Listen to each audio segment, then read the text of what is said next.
ইসরায়েলকে দমনে ইয়েমেনের হাতে চলে এসেছে অত্যাধুনিক এয়ার ডিফেন্স সিস্টেম, যেগুলোকে ফাঁকি দিতে পারছে না ইসরায়েলের যুদ্ধবিমানগুলো। আর এতেই চিন্তায় পড়েছেন ইসরায়েলের প্রধানমন্ত্রী বেনিয়ামিন নেতানিয়াহু। ইয়েমেনকে দমনে নতুন কৌশল তৈরির কাজে ব্যস্ত ইসরায়েলের সামরিক বাহিনী।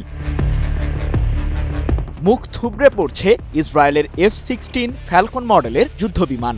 নির্দিষ্ট লক্ষ্যবস্তুতে হামলা চালাতে ব্যর্থ ইহুদিবাদীরা। সম্প্রতি ইয়েমেনের এমন প্রতিরোধ ব্যবস্থা দেখেই অবাক হয়ে যান নেতানিয়াহু। হঠাৎ করে আকাশ প্রতিরক্ষায় কিভাবে এত শক্তিশালী হলো ইয়েমেন, এমন প্রশ্নের জবাব খুঁজতে দফায় দফায় বৈঠকে বসছে ইসরায়েলের সামরিক ও গোয়েন্দা কর্মকর্তারা। ইসরায়েলের ওই যুদ্ধবিমানগুলোকে লক্ষ্য করে কয়েক ডজন আকাশ প্রতিরোধী মিসাইল ছুড়ে ইয়েমেনের সশস্ত্র বাহিনী। নতুন এই এয়ার ডিফেন্স সিস্টেমগুলো দেশীয়ভাবেই তৈরি করেছে ইয়েমেন। তবে এয়ার ডিফেন্স সিস্টেমটি ঠিক কোন মডেলের এবং এর কার্যকারিতা ঠিক কত কিলোমিটার পর্যন্ত বিস্তৃত সে সম্বন্ধে কোনো তথ্য জানা যায়নি। 9 জুলাই এক প্রতিবেদনে বিষয়টি নিশ্চিত করেছে মধ্যপ্রাচ্য ভিত্তিক সংবাদ মাধ্যম মেহের নিউজ এজেন্সি।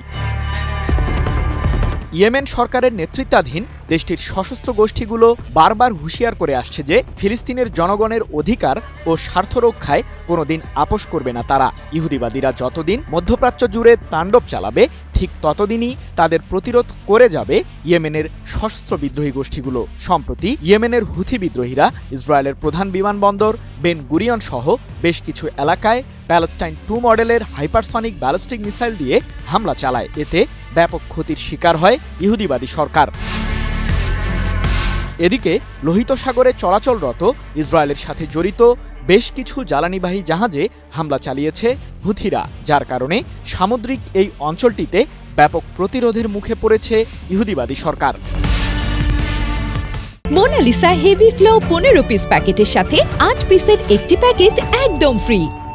তবে দফায় দফায় হুথিদের আস্তানা লক্ষ্য করে পাল্টা হামলাও চালাচ্ছে ইসরায়েল। ইয়েমেনের হোদেইদা শহরের বিভিন্ন বন্দর ও বিদ্যুৎ কেন্দ্র লক্ষ্য করে সম্প্রতি বিমান হামলা চালায় নেতানিয়াহুর আগ্রাসী বাহিনী, যার ফলে সাময়িকভাবে বিদ্যুৎহীন হয়ে পড়ে শহরটির বাসিন্দারা। সৃজন মাহমুদ, নিউজ 24।